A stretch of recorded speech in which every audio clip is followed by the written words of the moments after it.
Hi everyone, this is Chris Gerber from Vancouver, Canada. Today I'm going to talk about parallel effects.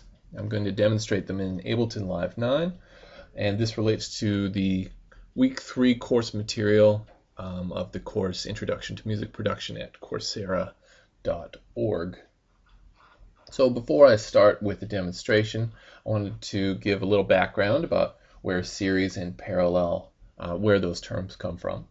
So a series comes from, or basically describes a circuit where you have just one pathway for the current in your circuit to travel. And if these are Christmas lights, let's pretend for a second, and this is where you plug it into the wall. If your first Christmas light goes out and therefore breaks this circuit, these two will not shine because this is a series circuit. So these two depend on the output of this one. In parallel, however, you can have multiple branches of circuits, and so this is kind of like you have one main circuit, but then you have three sub-circuits inside that circuit.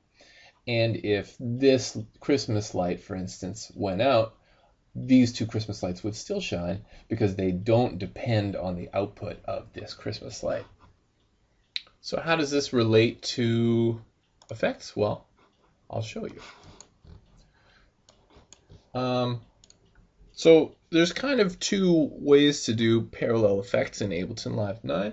I'll just show you the first here. So if I have this track, which is, here's a plugin, this is generating the sound. And then I have an effect here. This is a filter effect that I'm going to apply.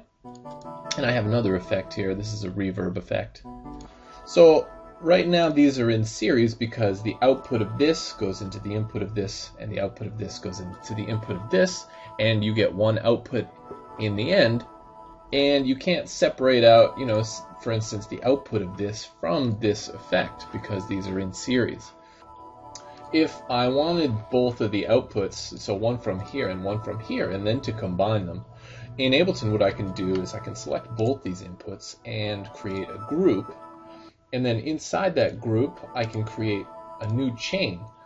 So this kind of chain setup here is a parallel circuit, right? Because the output of this is going into one chain and then coming out, but it's also going into this other chain and being duplicated, and then going through whatever effects are in there and coming out also. So you can hear an original one just from the instrument, and one that's going through the reverb. And if I just play the reverb one, you hear just the reverb, and there's just the original. So this is kind of one way to do it if you're working with one track, or even if you're working with a submix.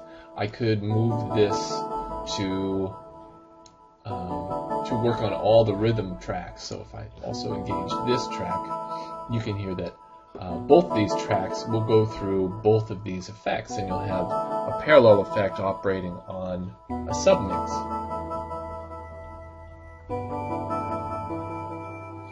So the other way to do this is via sends. So I'll show that to you next. So I have a send set up. There's a reverb on return A, and I can send each of these individually in different amounts to A.